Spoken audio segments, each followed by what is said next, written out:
stays right where Allen wants to go. Wants the baseline, fade away, yes! He's way too good! He steps around Lou and drilled it, and the Sixers have scored 9 in a row. 7 straight points by Iverson. Looked like he was set the win. The Sixers by 4.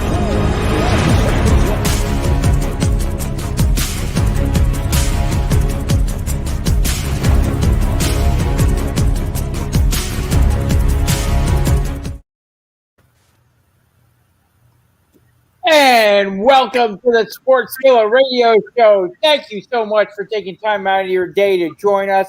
However you are finding us on your social media accounts, we appreciate it. We've got a great show lined up for you today. Lots of NFL talk, lots of MLB talk. We got Mike with his NASCAR, me with my pro wrestling at the end of the show.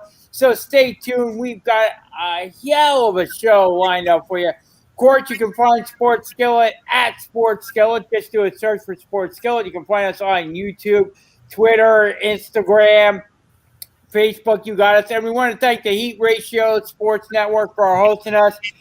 Make sure you follow them as well. They got a lot of great shows. New shows are constantly being added as well.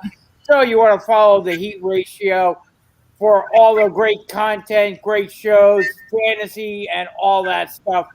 Lots of good things happening at Sports Skillet. Lots of great things happening on the Heat Ratio as well. So you want to make sure you follow both of us for great content. And you want to check out sportsskilletradio.com for the latest sports news, show updates, great articles by Mike, our Twitter feed, lots of sports news. So you want to head over there. That is sportsskilletradio.com.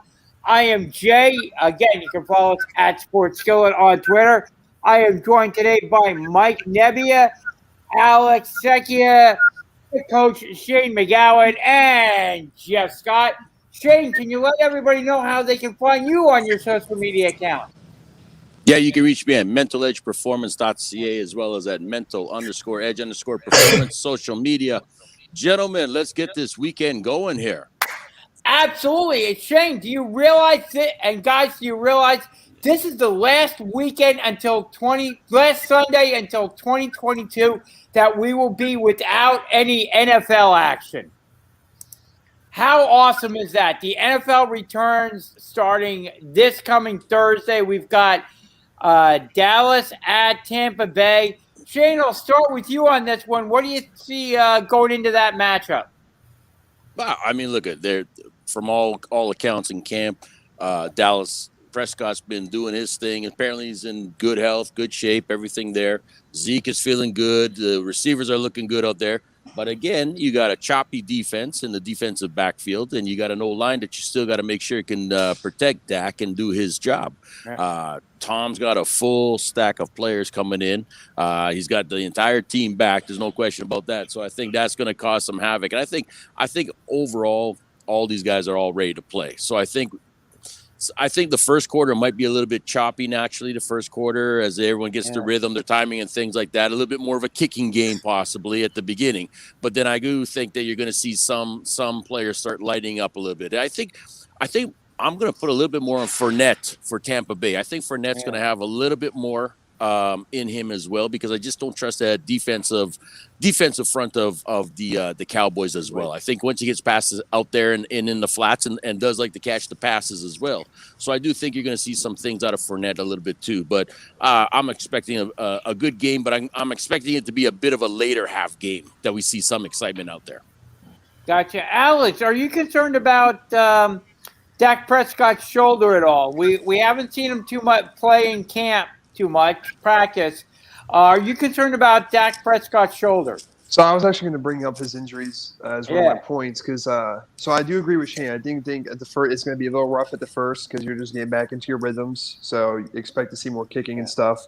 I do think Tampa Bay is most likely going to pull away in this game, like towards the end of the second quarter and in the second half. I think they're going to pull away because I'm excited for the game, but I don't know how Dak is going to play his first regular season back since his injury, not just his shoulder, but his foot too. Is he going to be more hesitant to run the ball? I mean, these are more questions for Shane. This is his aspect. But is he going to be more hesitant to scramble around? You know, he was only on the run last season when he broke his foot. And everything snapped in like a shocking fashion. And now you're going to have this shoulder problem. Are you going to lean more on Zeke, where that offense was built around a lot? But at the same time, Tampa Bay's second front eight is really strong. I don't know if Zeke's going to be able to carry the ball 22 times and expect to do 100-plus yards and possibly 2 touchdowns or so against this defensive front that the Buccaneers can present. So I would imagine you're going to see a lot of quick throws from Dak, a lot of short routes, slants, a lot of out routes, a lot of short stuff. You got speedy guys. You got CeeDee Lamb. You got a lot of guys that are quick and fast and agile to get open pretty fast. So expect the Buccaneers to play man coverage. I would expect them to press, not let anyone get beat over top. But I don't think you're going to see Dak Prescott slinging this ball more than 20 yards in the pass. You might see it occasionally, but I don't know. I don't know how comfortable he's going to feel. I think he might feel safer with screens and curls and slants and stuff like that. Yeah. Do you think that would be an issue, Shane? Dak Prescott with his shoulder, coming off that leg injury that he had last season. Do you think that could factor into his mental state at all going into this game? Well, Dak's going to tell you no, it's not going to, but I'm going to tell you yes, it is. Especially after you take a couple of good shots by that front four that are coming at him pretty much all night. You know what I mean? Yeah. So this is going to be a little bit of a test too to see exactly how we can withstand some of these hits, because you're playing against one of the, I'll say, top 5 defenses coming at you this year. You know what I mean? In some ways with Tampa. And if they're going to throw some blitz in there, if they're going to throw some, late hits after, that he's going to feel it. And how much is he going to have to scramble, and how well is he going to, like Alex said, play on that ankle too? You know what I mean? That's going to be a tough one for him. So I think after the first few hits, he's going to try to find his groove. But I'm not going to say that Dak is 100%. There's no question about it. As soon as you're injured in camp, you're already in a rough state, right? Sitting at 80%. And I do agree with all those passing options. I also think the tight end is going to play a bit of a factor too. I think he's going to try to dump it out to his tight end as much as possible at certain things, just to try to keep that change moving, to give Zeke only about a 3 or 4 opportunity for yardage. So we're going to see after those first few hits that he takes, because I do feel that they're going to blitz him a lot this time around too. Yeah, I tend to agree with you. How do you see this game shaping up, Mike? Okay. I think this game is going to be a fairly close affair. Okay. Wasn't paying attention to what game. All right, I'll come back to you, Mike. We were talking about Dallas and Tampa Bay. Oh, Dallas, Tampa Bay. Okay. Yeah. Okay. Dallas, Tampa Bay. Yeah, it's Tom Brady. Yeah. So, Tampa Bay. No question about it. I'm picking Tampa Bay and the points. What do you think, Jeff? Jeff? Did we just lose Jeff Scott? We may have lost Jeff Scott. I don't know. Mike was turned off. Sorry. Oh, my gosh. Technical difficulties at the start of the show. You klutz. At least I didn't forget what game we're talking about. That's true. Jeff, you freaking klutz. Anyways, Mike. You know how I feel about a certain player. I never really liked his attitude. Yeah, he's a great Brady. player. I'm not saying anything. I'm not confirming anything. But you're talking about Brady, aren't you? I'm not saying anything. Okay, Mike. So don't even try. And pardon me, Jay. I had a little mental lapse.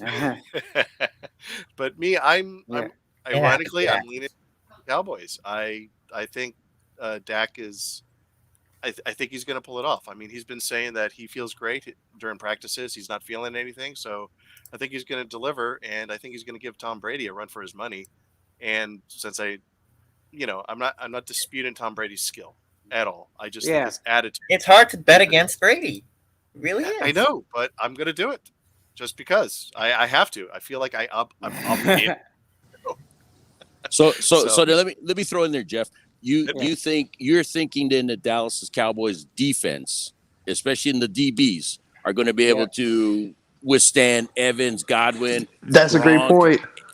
Antonio Brown and things like that. You think that those defensive backs are going to be able to keep those guys in check? That's my question to you, buddy. And I agree with you. I don't think so, but I think Dak is going to make it up by keeping the score close. So we'll see. We'll see. You make a great point, Shane. But like I said, I'm rooting for the Cowboys. Yeah. I can't believe I would ever say that. You all see what I mean. That was a great point. I forgot about how bad the secondary was for Dallas. When you see once Brady gets going, and he said it in a thing a few weeks ago, maybe I think it was a couple months ago. He said they were just finding their groove last season. So, and he's not going to stop playing until he feels he can't win a championship. So you got to think, Tampa Bay, if you look at their team last season from the beginning to end, they weren't clicking all the way, even halfway through the season. They probably started clicking after that game where Brady had 3 picks and got blown out by New Orleans. At that point, it seemed like everything started clicking. And now you have Tom Brady with the same team came back. You didn't lose players. If anything, you gained. You got the same team back. And then you got your draft picks and your rookies and stuff like that. But now it's time to lock in everything that you didn't lock in at the end of last season. That's a scary team. Yeah, but to Jeff's point, though, with the Dallas Cowboys, do you think they might lean on Zeke quite a bit to kind of shorten the game a little bit? I think they're going to lean on Zeke. I think Zeke's going to be leaned on a lot. The question is Zeke going to be productive on that defensive against that defense? Granted, Zeke's really great. You're going to see him break. I'm saying Zeke is probably going to average 4.9 yards this game. I think he's going to average just under 5. Because that defensive, from the D lines to your linebackers, it's too strong on Tampa. And the amount that Zeke gets the ball per game against a defense like that, it's not like you're going to verse a defense where if I give you the ball 22 times a game, you can most likely break it for 5 or 6 times where you get 10-plus yards. This defense, if I give it to you 20 times a game, you're lucky if you get 10 yards and 6 carries. Very true. Now, do you think the new defensive coordinator on the Cowboys will have any effect on the Cowboys defense? Do you think he'll make it better, keep it the same, make it worse? What do you guys think? I think it can make or break. Not him in his career or in the season. I'm saying throughout the game in certain situations. Yeah. Like, for example, if it's a 4th down and 1 and Tampa Bay wants to get aggressive and go for it, expect to see. I think it's game 1, too. I think that's one thing we forgot to leave out is I feel like one team might play a little more aggressive. On 4th down, you might see them go for it.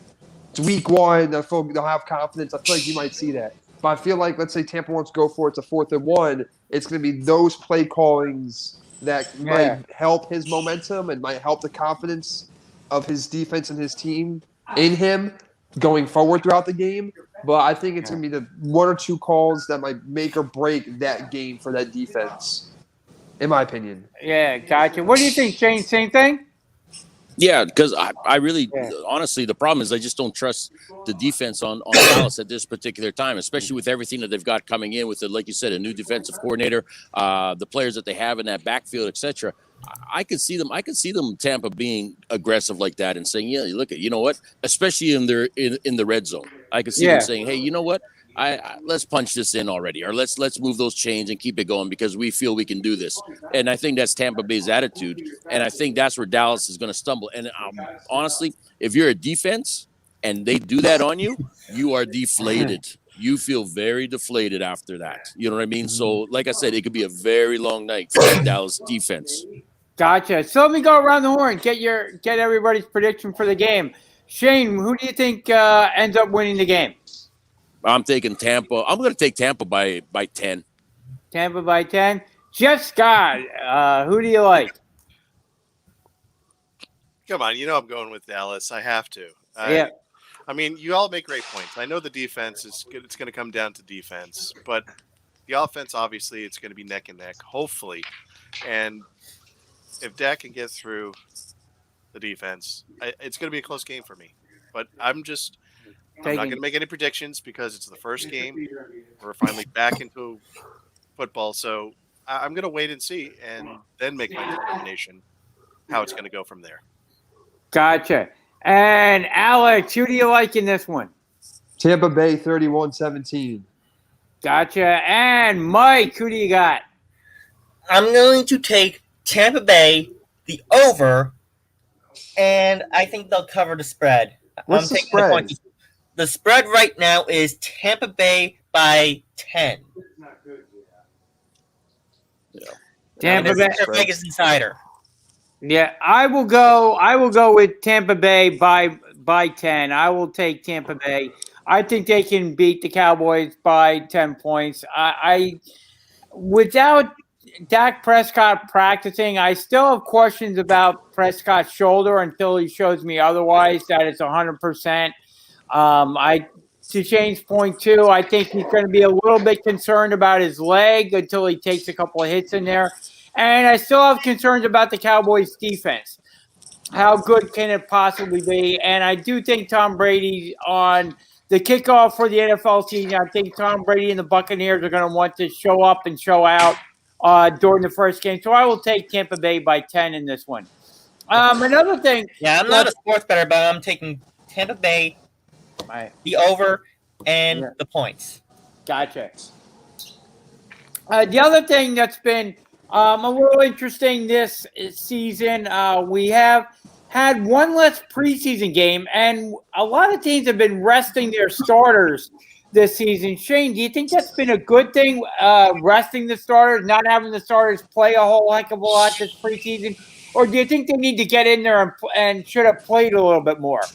You know, that one's going to be the heads or tails of every team because, like I said, heads you should be playing to get on sync with the rest of your guys. Tails is like, no, we got to make sure we don't get injured out there and things like this too, right? Yeah. But I honestly, you do need to get those reps in. I mean, you got to get the timing down, especially as you go and get into week one and start that season and stuff like this. I question you got to look at it on the other end too. Is okay, so let's say we're getting into the finals and we're in the conference. We won all this. Now we're going to rest everybody again too. That's always come back and bitten a lot of teams in the butt because of that, right? You know what I mean? Because you're resting sometimes for 2+ weeks. Now they're not going to have that luxury anymore on certain things. But I'm just saying is that I would have liked to have seen them play a little bit more of their starters. Chiefs did a little bit. There's no question about it. Some teams did, but then there are some teams that are just saying, no, we're going to play that conservative approach again. And I'm just worried about them, at least until you get to maybe around week 3 where they've got their game kind of intact with one another and stuff like that. But in the meantime, you could be 0-3 because of that too. Like Jalen Hurts. Yeah, exactly. like that Philadelphia team. Exactly, man. Like I said, there's a lot of things that are happening there that I don't know if you really want to be resting or I'd be a little concerned right now if I'm living out there, buddy. Yeah, I was gonna ask you as well, actually. I mean, we haven't seen a whole lot of Jalen Hurts. He played a couple of series in the first or second game, and that was it for Jalen Hurts. So some other teams have been resting their starters pretty much the entire preseason.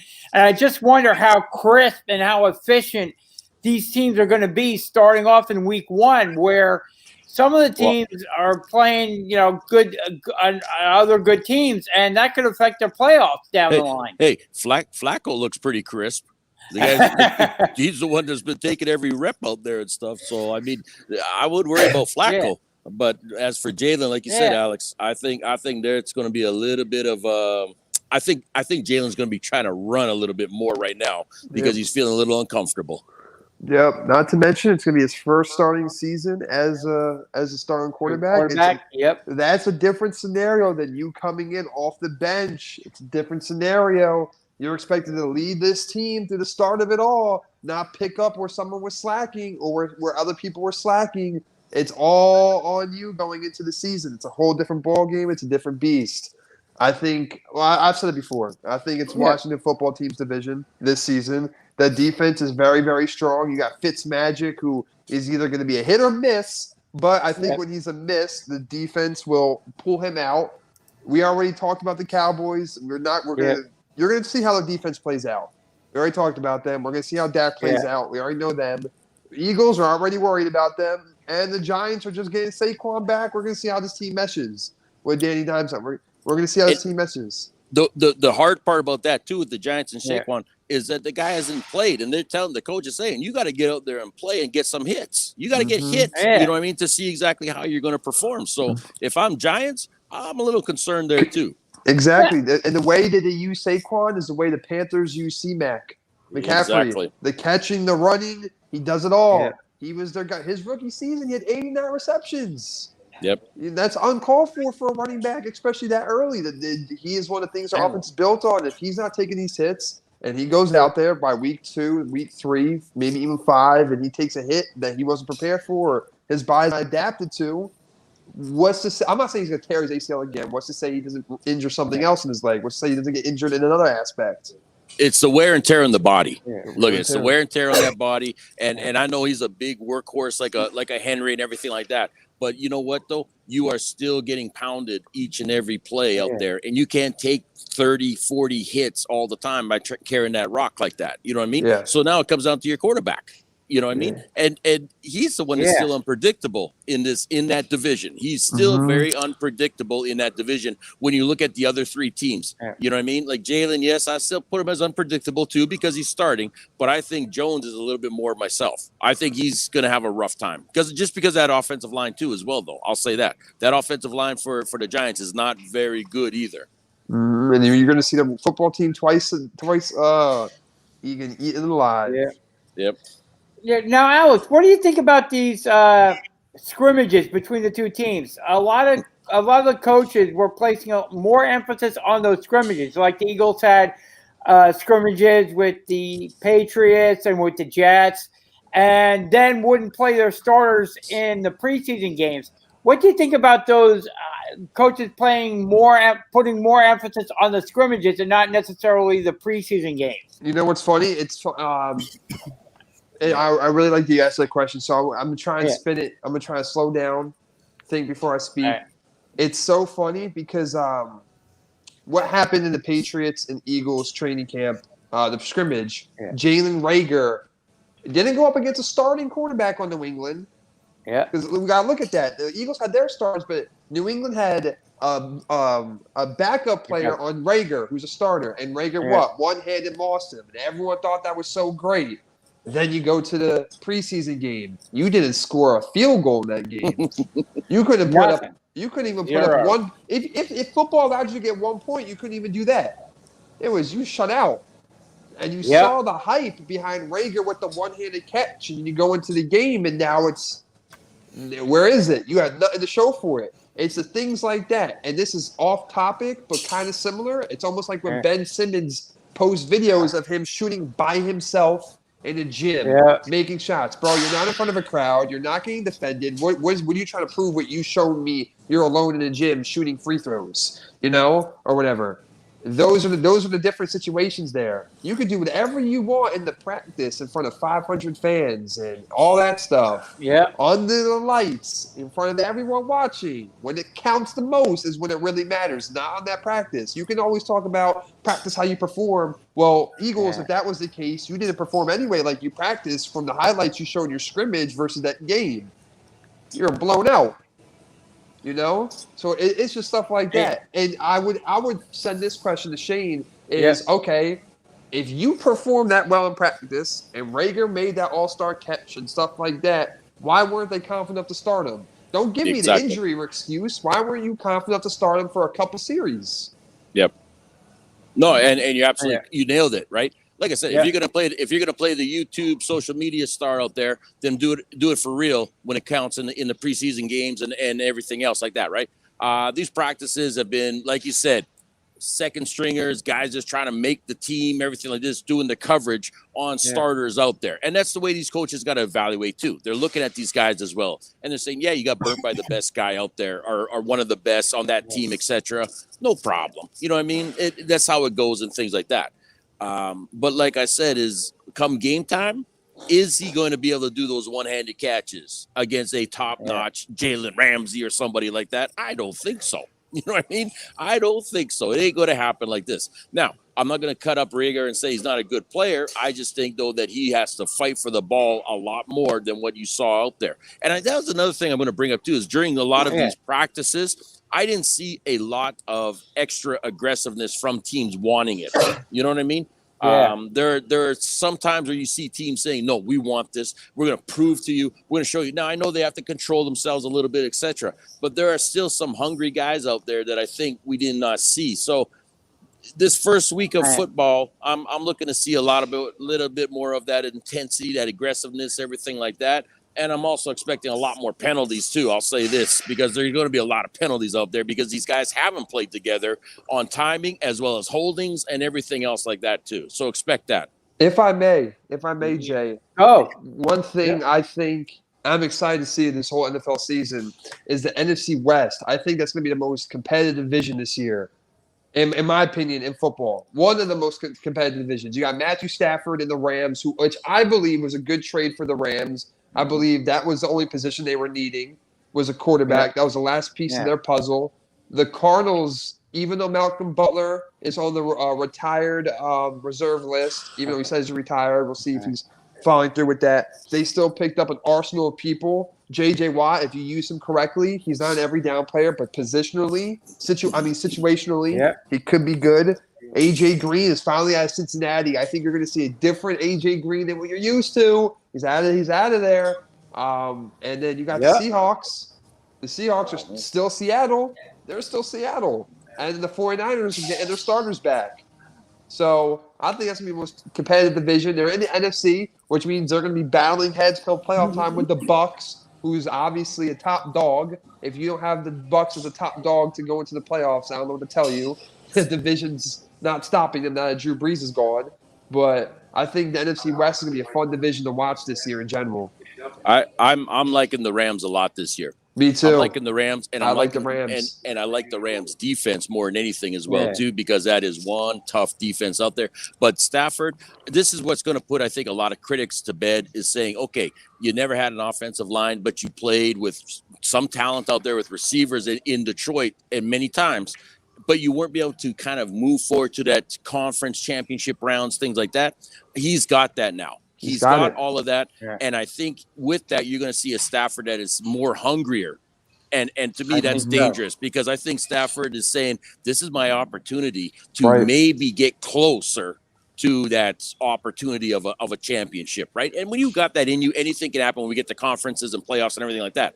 But just for the fact that Stafford is going to shine a lot more than what people gave him credit for in Detroit, I think it's a huge, and I like the receivers. I like Woods. I like Kupp. I think they're going to have some breakout seasons again this year.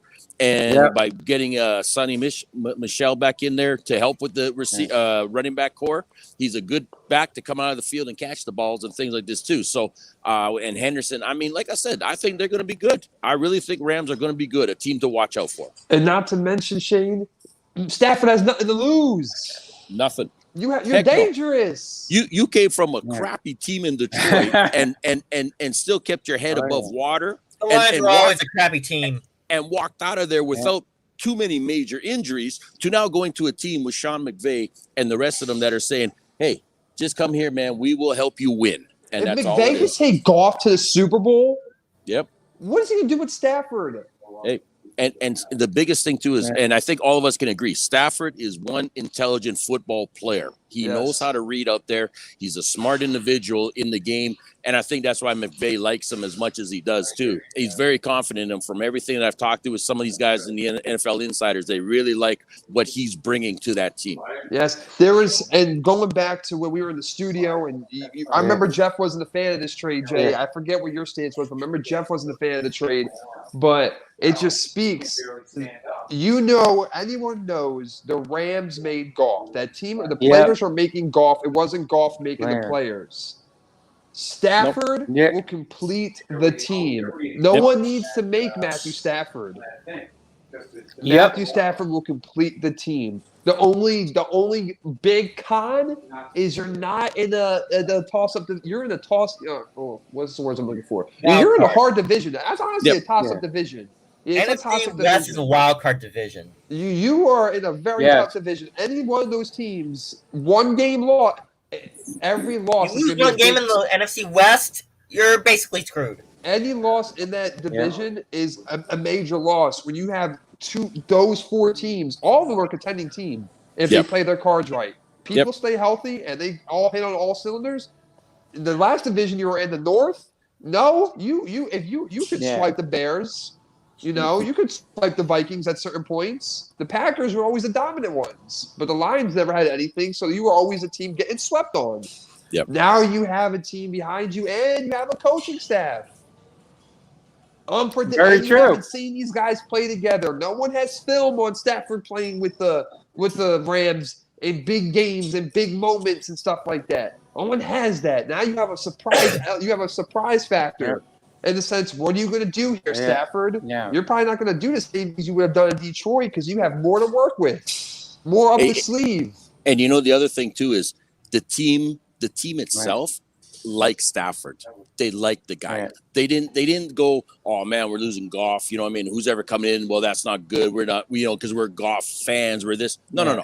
They like Matthew Stafford. Right. That team on offense, defense, everywhere across the board. They know the leadership that guy can bring. They know his abilities. They like the guy. That makes a big difference on a team that wants to win.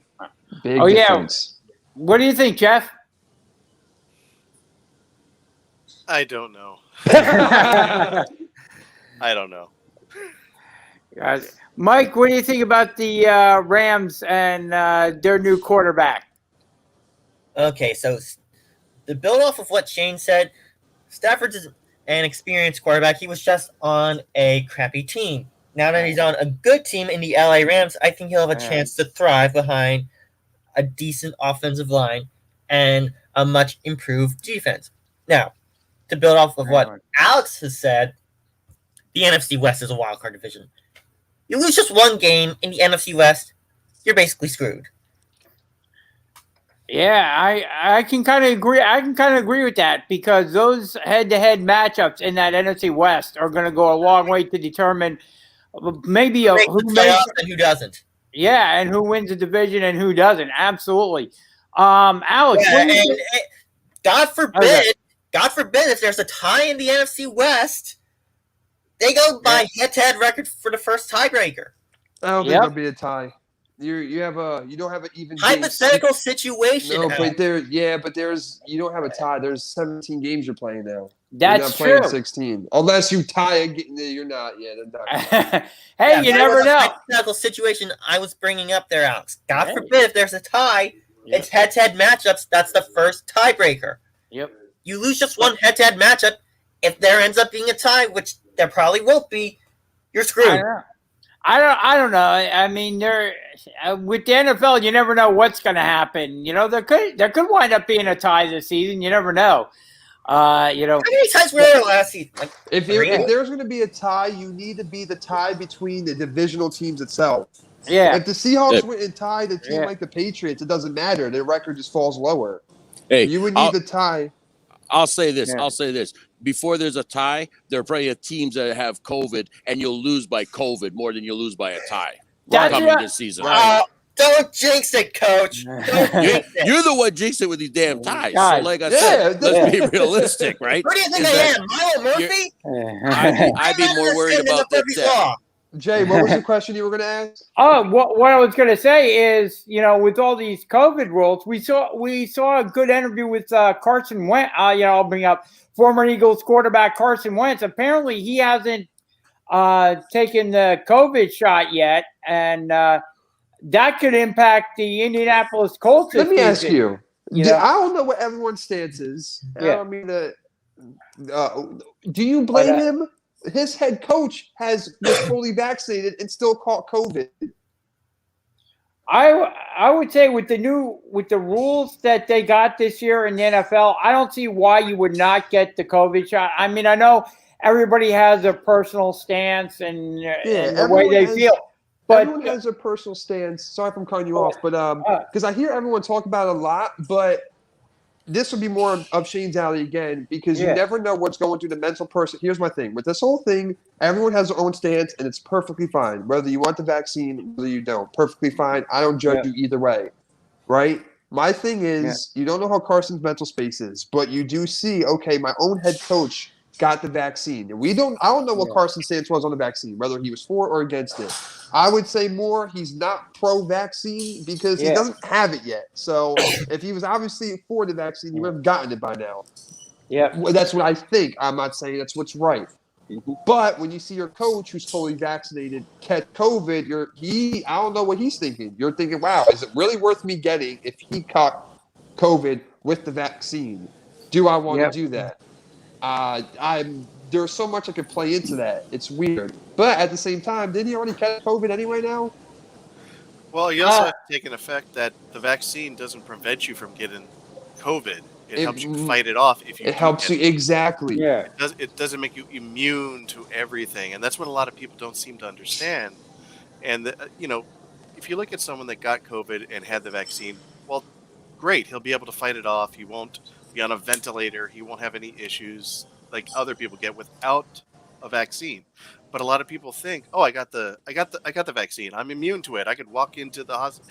No, it doesn't work that way. Come on. It's okay. I'm going to flip the script on you there, because I've known so many people that have caught COVID that are vaccinated as well as unvaccinated. And the scary part is the ones that were unvaccinated had no symptoms. Right. They had stuffy noses. Okay, and that was it. They were fine. They're sitting at home going, oh, great, I'm stuck here for 14 days, quarantined, because I got to get my negative results back and blah, blah, blah. But then I've had others that have been sick. Then I had the guys that were vaccinated fully that got just as sick too.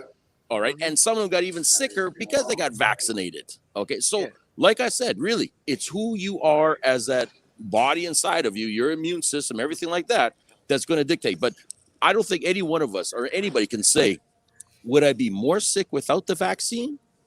Or would I not be as sick if I took the shot? Okay, that's the part that's still gonna be that nobody knows, and that's why I'm saying is a lot of players are not necessarily against vaccines as much as they're just not sure because it's so new to them right now. We haven't even gone years, you know what I mean, with this being people are still in test trials. We're still test trying and realizing that after 6 months it's out of us, so we're catching this or whatever else. You know what I mean? There's so much controversy, blah, blah, blah. That's what these players are saying in many ways, are saying, maybe I have an autoimmune disease. Maybe I can't take it. You know what I mean? And things like that for other reasons, so on and so on. My own personal choice. I just want to know that if I do take it, it's not going to take some years off my life with other complications, right? That may happen as well, you know? So there's a lot of things that go into this, but I'm just saying is on the flip side of it, I've known both and many of them that with and without the shots that have still gotten the same or no illnesses at all. Right. And I was actually going to get to that too, Shane. It all depends on your body and how it reacts to everything, you know, But then the question comes up, is it fair for the NFL to be coming out here saying, hey, Alex, you're not vaccinated, so guess what? If you catch COVID on this team, guess what? You just screwed us all. We're out of a paycheck and we lose, and so on and so on. Like, is that fair? No. You know what I mean? I mean, and whether you're vaccinated or not, you could still spread the disease. So it doesn't. Exactly. But they're coming after the people that are unvaccinated, like a Cole Beasley, right? Cole Beasley catches it.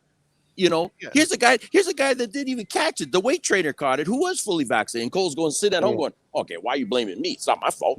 You know what I mean? Why am I the guy that's got to sit at home during these things? But I'm just getting at is as the season goes, and this is what I'm going to say is as we get into week 2, 3, 4, 5, 6, 7, 8 weeks, who's going to get the COVID on that team and how much controversy? And are they going to forfeit a loss because of this and paychecks, you know? So there's a lot of stuff. You know what I'm looking at going into the season, and to build off what Shane just said, I'm watching the Falcons in Tampa Bay. Let someone on that team contrast COVID. I'm all right. I refute that statement. I don't want that to happen. But I'm saying if that were to happen, or if something like that does happen, what does that say for everyone going forward? They're the first 2 teams to be fully reported 100% vaccinated. What happens if someone within that locker room gets COVID? Or is it now you have the war, not a war, but now you have the argument, for example, a year ago. Look back a year ago when the NFL they were saying let's wear masks while they play. And Richard Sherman came out and said, this is how you know there's no knowledge behind the NFL, made his statement, because why would you wear a mask while you play? What happens when you criticize the Cole Beasleys of the NFL, the people like that don't get vaccinated? I think the teams you want to watch this year and you really want to see is the Falcons and Bucks. We already established that you're not 100% guaranteed to be – you're not going to be fought off from COVID if you had the vaccine. We already know that. But what I'm saying is we want to see how the NFL handles those 2 teams if someone in the locker room catches COVID. Are you going to treat them differently because, hey, you were vaccinated, we'll give you more of a pat on the back versus a guy who's not vaccinated who screwed the team out of a paycheck? And blame it on him. How are you going to handle the guy who was vaccinated to follow the rules? Very true. And here's the thing: do you think that affects, like we saw this week? Do you think that affects the roster makeup of the team? Like, will a team carry?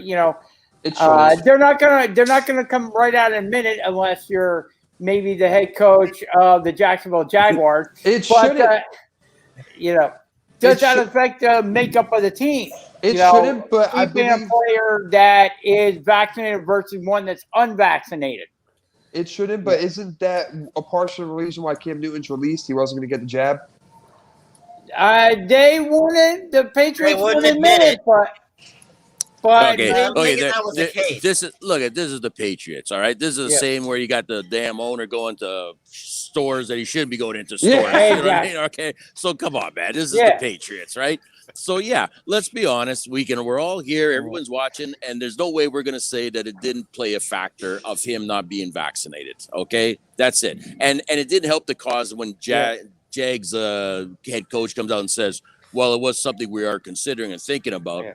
Okay, well, like really, this is just how it is. And who go behind closed doors, that the general managers and coaches are saying the same thing. Well, listen, if we want to be competitive and we need the 100% compliance and we don't want these fines and we want to make sure everyone gets paid and loss of games and etc., let's get vaccinated. Okay. I don't mean to cut anyone off. Sorry, Shane. No, It just it's dawned on good. me. You know what's really crazy? That this is a huge argument. Because several years ago, when weed was illegal, how many players would get caught with doing illegal substances and doing things that were against the league, and you would get a slap on the wrist or a fine? These guys are multimillionaires, 90% of them. And the guys getting caught with these things were guys who had money, and they would get a $50,000 fine. Look, here's my thing. You're going to penalize a player. He can lose a roster spot. The question that was just presented was, can this affect roster spots and your spot on the team if you don't get vaccinated? 3 years ago, you had people a whole team was probably smoking weed together in the offseason, and it's illegal when it was illegal, when it was against the rules of the NFL. Yeah. It kind of still is for the NFL leagues, but most states it's legal. And they were being fined. They were lying through drug tests. We all know they were doing it. We know some of them was doing it. And some of them got caught. How do you pass one drug test and get caught on the next? Come on. You know you were doing some things you should have been doing, and you would get a fine. To fine these people is nothing. Right? It's pennies. A $50,000 fine to a guy who's worth $20 million is nothing. A couple of game suspension, he don't care. He's getting paid. It's not like he wasn't getting paid for those games. It wasn't an unpaid suspension. Right there. Here you go. But now look how the script flips. Yeah. You're going to go against, what if it's someone's moral beliefs to not get this vaccine or whatever it is in the world, whatever they have a real reason and he doesn't get vaccinated, you're going to penalize him? But when there was decisions that were being made that were on themselves to go against the rules, like taking performance enhancers, like smoking, all that stuff, and they went and did it on their own leisure, I'm just saying it's a whole different picture. You got to look at the scripts here. You have something that doesn't have to be taken if they don't want to. Actually, both things. I'm sorry, I'm talking a little fast. Both things essentially don't really have to be taken, right? You don't have to get a vaccine if you don't want to. It seems like you could get penalized. Yeah. You don't have to go smoke and do go inject testosterone or all that stuff. People were doing it. Now, Alex, I'm going to go the other way. Instead of cutting a player, the Eagles went out and actually made a trade and brought in Gardner Minshew as their third-string quarterback. I think as Minshew? Yeah, as their third-string quarterback, as I guess protection in case their starting quarterback, Jalen Hurts, maybe came down with COVID or maybe has a little bit of a protection there as a guy who has played in NFL games, who has, NFL experience, maybe, to give them a little bit more protection there, Alex. What did you think of that Gardner Minshew acquisition by the Eagles? I don't buy it. This is from the same team who gave a dude a franchise deal and said, we're going to draft a quarterback in the second round. Yo, Carson, good luck. This team, you mean to tell me they only drafted they got Gardner because of the fact that they thought Jalen was going to get COVID? This is coming from the same ownership and management that was from. I'm not saying coming at you, Jay. I'm saying in general. Yeah. This comes from the same guy who manages the team. Weeks ago was saying, I'm willing to give up everything we have for Deshaun Watson. I don't think they just had faith in Deshaun and full faith in Jalen Hurts. This guy isn't playing in the preseason, right? The way people thought he should have. Now you're going to go lead the team. You know what I think is happening? I am stacking up the roles behind him in case this dude gets hurt or he can't perform. Yeah. I'll make COVID the write-off reason. Sure, COVID can be on that list, but that's not the main reason. Look at Philly. The amount of injuries they've been dealing with the past few years, the upswings they've been having in the quarterback position. You mean to tell me they went and got Gardner because they're fearful of Jalen getting COVID? No. Either he won't perform or he's going to get hurt. So here's another thing. I'm going to throw another twist out there is that we all know about Deshaun Watson and how the only team that's still interested in Miami Dolphins right now, right? Yeah. Everybody else is pulled away. And the reason why they pulled away is because the Houston Texans have said, we're not giving you the protection of your draft picks, right? If we make a trade with Deshaun to your team, it's a done deal. So whether Deshaun gets implicated in things, whether he gets suspended, whatever happens, the draft picks, blah, blah, blah, we're getting our draft picks and so on and so on. Eagles pulled away from that. Eagles pulled out of that deal because they wanted the price protection, as we call it. You know what I mean? They can't do anything with them anyway. They should have taken that deal. And that's going to be the question that's going to come up because the Dolphins are saying, okay, we're still in this. Let's just work out a few other things. So, you know what I mean? Here's the thing when I look at what they did, the Eagles doing by getting Minshew is saying, well, would you not rather have gone after Cam Newton? Yeah, that's true, too. I mean, of course, Cam Newton got released after, I think, the trade for Minshew, but Cam Newton is out there. What team do you think Cam Newton may end up with? Or do you think he sits out until there's an injury somewhere? I think he's not going to get picked up right away. I think he's going to get signed throughout the season. I'm not going to say mid or late. I think he can be early season. I think he'll get signed based on a team that needs a quarterback already, but is going through what they have. And they're going to test the waters. If this guy isn't signed and we're struggling a little bit, I'm going to sign Cam as kind of like that motivational factor. And if he still doesn't push it, all right, Cam, you're starting. But Cam can still play. Let me tell you something. This dude hopped in.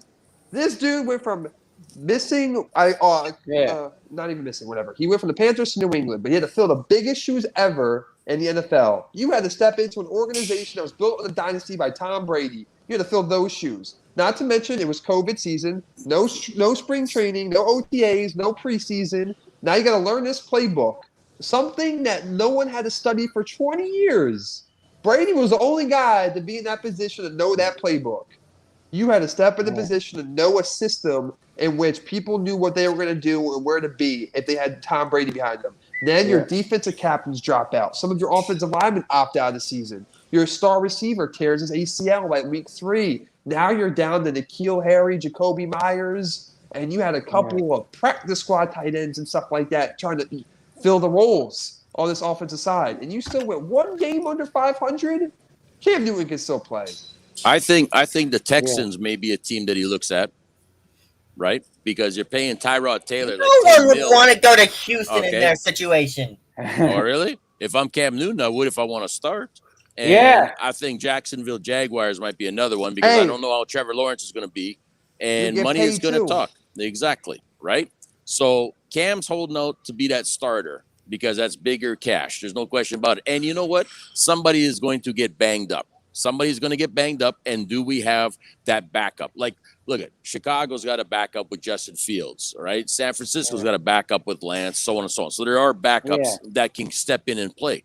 But when you start looking at how some of these guys went down last season, you know what I mean? Joe Burrows, things like that, Dak Prescott, you know what I mean? Things. So even the Giants, even the Giants. Maybe Jones goes down. Maybe even in the Jets section with Zach Wilson because you're feeding this guy. All right. So like I said, there's a lot of things where I think Cam is sitting back going, I'm in a good position. And I'm okay. And everyone knows the guy can play. All right. So I think you're going to see some changes happening there. I wanted to be the first to say it. I was as Shane was talking, I was like, you know what? I wouldn't be surprised if Cam winds back in one of his two older divisions between the Saints and between the Jets. Because the Jets have this rookie quarterback. Let's see how he handles the spotlight under New York and handles that area. The team's not built for it. And they might need to go grab a guy quick, Cam Newton, or go right back into that NFC South. Right? That's NFC South, right? Yeah. But I think the Jets is a good opportunity as well too, and especially because, like I said, Zach is going to have a little bit of a tough go. I mean, he's going to have a tough go. There's no question about it. I don't think he cannot make it as an NFL quarterback. I just think though that you may need to sit back on the sidelines just a little bit. I don't think he's that mature to play the game at this level just yet. And that's why I'm really questioning what the Pats are doing with Zach Jones there too. You know what I mean? I think it's going to be Mac Jones. I think that's going to be a real interesting one there too, buddy. I mean, who's to say Sam Darnold's going to be perfect down there in Carolina? That's the other right back in Carolina. Exactly. Yep. The thing with the Saints is because of the Saints with Jamie Winston and Hill, as a backup, I don't think that they're looking for a QB by all means anymore. You know what I mean? They've kind of established themselves there. The difference with Hill is you save a lot of money using him as a utility knife the way you have. Well, no, they paid him the bag actually. They paid him. That's the thing, right? They paid him. Yeah, that's the difference in that scenario right now. And really, I think the Saints are best off when they've got a 1-2 punch in there. But I'll tell you another team that may be interested in that might be also. You can look at the Vikings, right? This is true. Cousins goes down. You know what I mean? You don't really have anything there, and Cousins is not exactly always that predictable of being a great, outstanding player. Okay, so he likes to kind of mess things up a little bit. So I'd be a little cautious, and I do think that there's a possibility that Vikings may come a calling just to have some insurance themselves and stuff. So we'll see how the Vikings play out in this picture too. Yep. Any thoughts there, Mike? I think that Cam Newton will get signed, but he's going to get signed over the course of the season, like Alex said. It'll be based on who needs a quarterback and when they'll be needing a quarterback. Teams are going to be assessing where they are at over the course of the season, and if a team is lagging behind and needs a quarterback because of COVID or because of injury or what have you, they're going to be looking at Cam Newton and they're going to say, this guy can still play. New England was wrong to let him go. Let's get him. Yeah, that's going to be interesting to see how New England actually fares this season, letting go entirely at Cam Newton. Do you think, Alex, this was a result of not wanting to put that much pressure? Like, once they figured out that Cam Newton wasn't going to be their starting quarterback this year, that they didn't want that pressure of having Cam Newton on the bench this year in New England? No, because it's not pressure, because Bill Belichick doesn't care about anyone's opinion or anything for that matter. I think it's more the lines of the COVID thing, and Bill Belichick doesn't like that stuff, and he doesn't have time with it or patience. He liked Cam Newton. We all saw it. He did like Cam Newton. He was willing to he was re-signing him. He did like Cam. I think it's just Bill found his next Tom, essentially, I guess what you could say. Not saying he is, but it's a comparison there. Pocket, quarterback, all that stuff. But could be a good systematic quarterback. The thing is, Stephen A. kind of said it best. You don't replace Tom with a Cam, meaning a guy who runs and does all that stuff. You got to place him with a guy that will sit back, learn, get the ball out of there fast, stuff like that. Not saying Cam couldn't, but basically what Stephen A. said. I think Bill Belichick's focused on building this future, and he probably sees, okay, Cam, you're not going to be the guy for long term. You can't be. Your age, let alone, no offense. I mean, granted, Tom Brady's in his 40s playing, but Mac Jones or Cam Newton, who has more longevity? All right, Mac Jones. You're going to ride and build off. You're going to ride and build off that. I think it's going to be a toss-up division for the most part, second, third, and fourth place. Honestly, if Mac Jones can play his cards right, New England can find their way into second place, or maybe third, depending how good the Dolphins come out swinging with Tua. Those are the things you want to look for. The Jets and New England are in the same boat. You both have rookie quarterbacks starting. The difference is the coaching staff behind those quarterbacks. You obviously have more trust in New England. Therefore, I think New England takes over New York this season. The difference is, how are the Dolphins going to play versus New England? Who's going to want it more? I still think it's the Bills division. Who wants second place more? Unless New England or Dolphins come out and surprise us and say, hey, but other than that's where I stand. It's the Bills division, and second and third. Second place is up for that grabbing. Yeah, I tend to agree with you there. Of course, we're going to have our picks coming up next week as the NFL begins this season. Mike, want to turn the script a little bit with you. We've got the Braves, the Phillies, and the Mets all in this playoff hunt now. Yeah, just a week ago the Mets were 8.5 back. Now they're 3 back. This is the St. Louis Blues 2019 all over again. Can we get Laura Branigan's Gloria playing after a Mets win now? Maybe that should be the Mets theme this year. I don't know, but we got the Mets. The thing that started in Philadelphia with the St. Louis Blues. Yep, I mean we saw the Mets lose a series in Philadelphia about a month ago or whatever, a few weeks ago. But since then, the Mets went through. They had their rough series. They got through it with Los Angeles, with the Padres. And now all of a sudden, like I said, once they got through that, all of a sudden now the Mets are starting to catch fire again, get caught up back with the Phillies, back with the Braves again. And now the Mets are back in that division hunt. And now it's a 3-team race. And as you predicted at the start of the season, it was going to be a dogfight. Yep, and as we go into play today, we have the Mets 4.5 games. 3.5 games out behind Atlanta, and 4.5 games out of the wild card. Phillies 2 games behind Atlanta and 3 in the wild card. So, I mean, both teams are in it, both in the wild card and in the division standings. So it's going to be a dogfight in September to see who winds up winning this thing.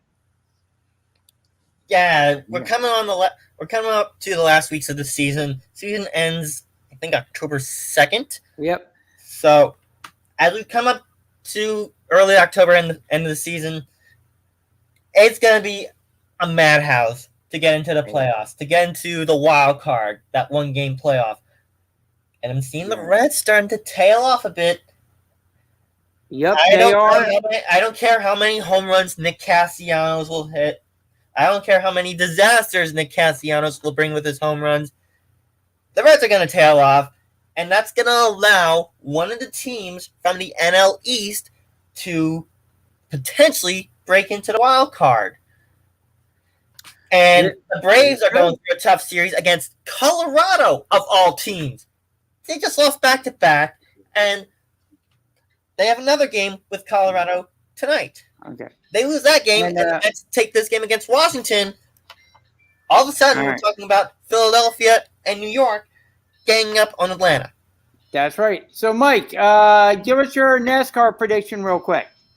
Okay, we got the Southern 500 tonight. It is the first race of NASCAR's chase, and we are at a tough, tricky mile-and-a-third track at Darlington. This track is very abrasive on tires, so strategy will play a part in determining who wins this most grueling of NASCAR's crown jewels. I'm going to be picking Kyle Larson for this one. He's been dominant on the intermediate tracks so far this year. I think he'll dominate and win this one. Gotcha. And as we close out the show, as we always do at the very end, we got some pro wrestling to go over with you. And let the record show that I am useless on this topic, so I will mute. There you go.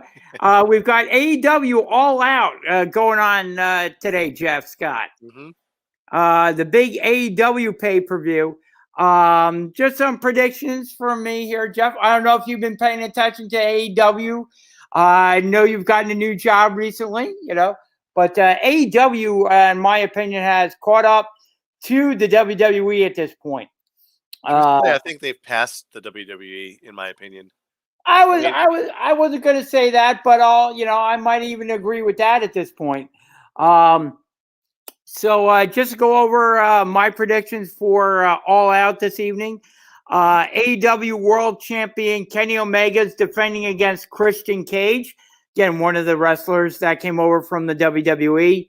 I am going to go with Kenny Omega in that one.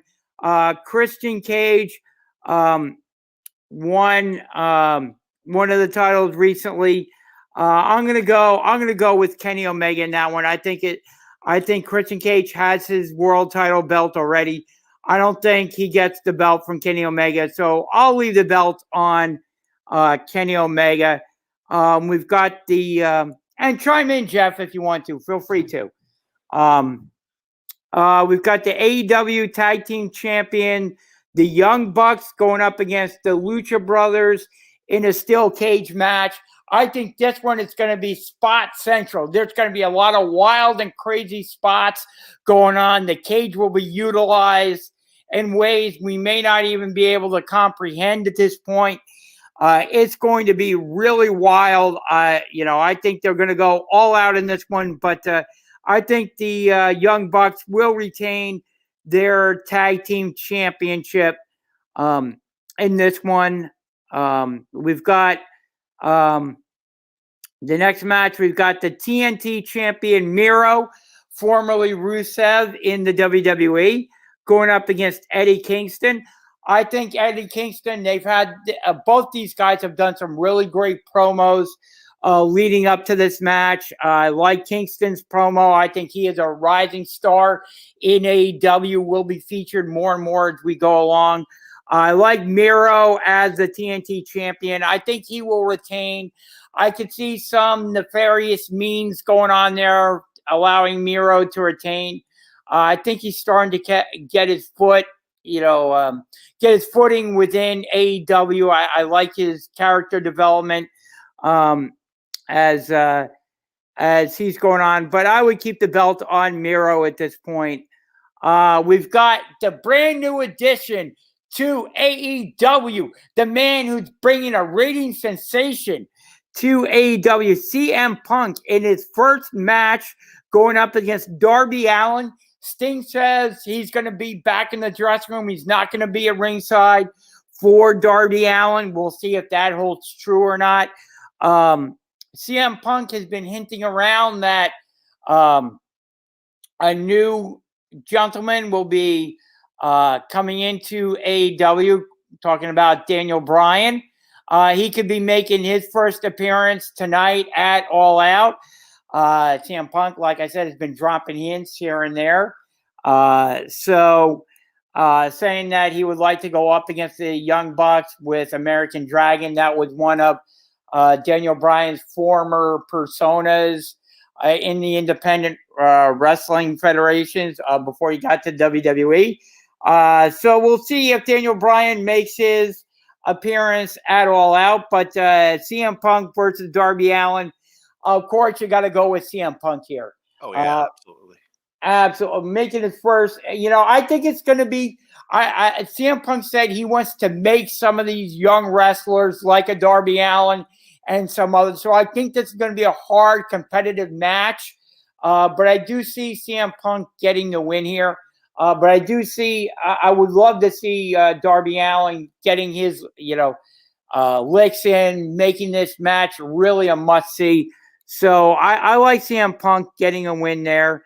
And then we got Chris Jericho versus MJF. If Jericho loses, he will no longer wrestle in AEW. Jericho hinted that he could be doing commentary. Of course, we got Fozzy going back on tour again. So I hate to say it, but I'm going to say that MJF wins this match, retires Chris Jericho. We know how. I think, Jeff, you and I have seen, matches like this before, that there's ways of working guys back into the ring after retirement matches or that type of thing. So I think what will end up happening is MJF will win this match. He's won 3 times already over Jericho. MJF will win this match. Jericho will go. He'll tour with Fozzy, do some commentary, and then eventually down the line, something will come up and they'll have a stipulation somewhere that Chris Jericho will be allowed to get back in the ring. So I see that kind of happening. I see Jericho losing to end the feud with MJF so that MJF can move on and do another program with another wrestler. We've got Jon Moxley versus Satoshi Kojima. Again, I see this match being a spot central. I think this match will be really good. But I do see Moxley going over in this one. and getting his feet back in, getting his feet dirty with somebody, program with another wrestler within AEW. Getting seen again, getting his footing back, getting back into maybe the main event status again. So I see Moxley going over QT Marshall versus the former Big Show in the WWE, now known as Paul White in AEW. I see Paul White getting his first. This will be his first match again in AEW. I see Paul White winning this one. Probably, I wouldn't go and get any beverages or go to the bathroom during this one because it could be over relatively quickly. I see Paul White getting the win in that one. We've got the Casino Battle Royal. Winner earns an AEW Women's Championship match. It's going to feature Nyla Rose, Jade Cargill, The Bunny, Big Swole, Thunder Rosa, Kiera Hogan, Emil Sakura, Hikaru Shida, Red Velvet, Penelope Ford, Dismantia, Tay Conti, Julia Hart, Layla Hirsch, Rebel, Anna Jay, Jamie Hayter, Abandon, Killian King, and more women wrestlers to be announced. Tough to predict these battle royals.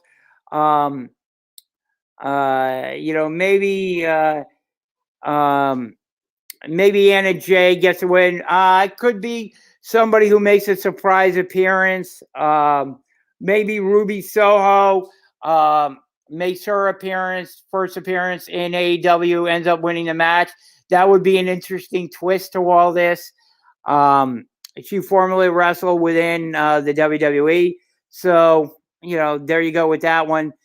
Take your pick in that one. And then the buy-in match, we have Matt Hardy, TH2, and Private Party versus Orange Cassidy, Chuck Taylor, Jurassic Express, and Wheeler Yuta. I see Orange Cassidy's team winning this one over Matt Hardy's team. And that will do it for AEW's All Out for this this week. What do you think? Any other pro wrestling news you want to go into, Jeff? Not really. You already kind of touched on it with CM Punk coming back and making a big spectacle, and that's why I said I think WWE is way in the back because they've lost the wrestlers, they're going downhill, and then you could see the response that CM Punk's return has had, and it's definitely elevated AEW. And now with Jericho doing the final match, come on, it's just a storyline. He just wants to take a break. We all know that, and somewhere down the line they're going to make some big thing because it's either he loses due to a technicality, and they're going to kind of ride that storyline while he's on his break or something. We don't know, but so I think in terms of what's happened in AEW is definitely ahead. They've done things properly like they should have. Now, correct me if I'm wrong. Big Show cannot actually use the name Big Show, right? That's actually. I believe that was copyrighted by the WWE. Yes. Right. So maybe he should come up with a new name because I don't know. Yeah. It just seems like his own name is Yeah, I mean he's using his regular name Paul White within AEW, but maybe they put more of a something behind it. He's using his regular name, his normal, his given name, Paul White, and that's what he's using within AEW. Same way Mark Henry is using Mark. I guess WWE didn't copyright that, so he's using Mark Henry within AEW. But both those guys are in there now, and more to come. Maybe Daniel Bryan makes his first appearance today. That's rumored to happen tonight within AEW too. So lots to look forward to on this card in Chicago. And that's the other thing why I think CM Punk will win tonight, because I don't think you can have CM Punk losing his hometown in Chicago. Oh, God, no. I know crowd is going to be too hot. Yeah, reading an interview type thing, he was nervous about showing up for the first time and coming out there. And he was complaining whether or not he wore the right shoes right before his reveal. So, he's happy to be back. So, and everybody, you could tell from the videos, everyone's excited. So if Exactly. for him to lose would be just a big slap in the face, really. Exactly. So, Mike and Jeff, any stories we didn't touch on? Anything you want to go into before we sign off for today? Nothing for me. Don't think so, no. Okay, cool. Well, I want to thank everybody for tuning in this week to the Sports Skillet Radio Show. We appreciate all your likes, all your comments. Feel free to comment on our social media accounts. Feel free to comment during the show. We get them. We'll answer all your questions and stuff. Remember to do a search for Sports Skillet on social media. We'll pop up. Remember to head over to sportsskilletradio.com for all the great articles by Mike and all our other contributors.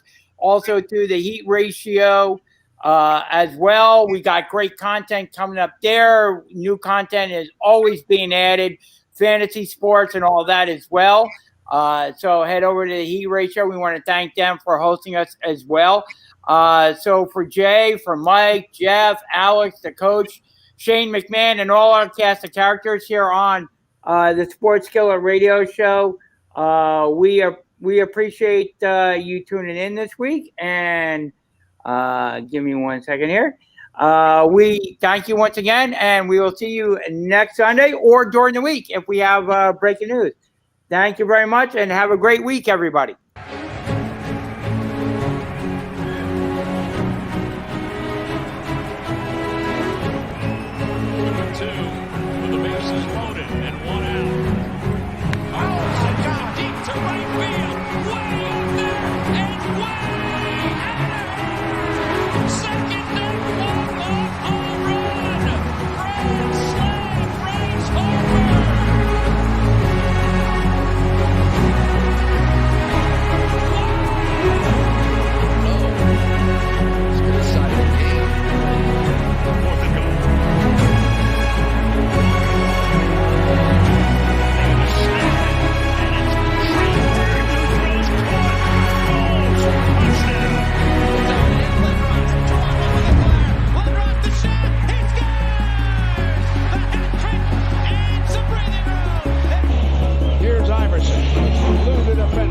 Stays right where Allen wants to go. Wants the baseline.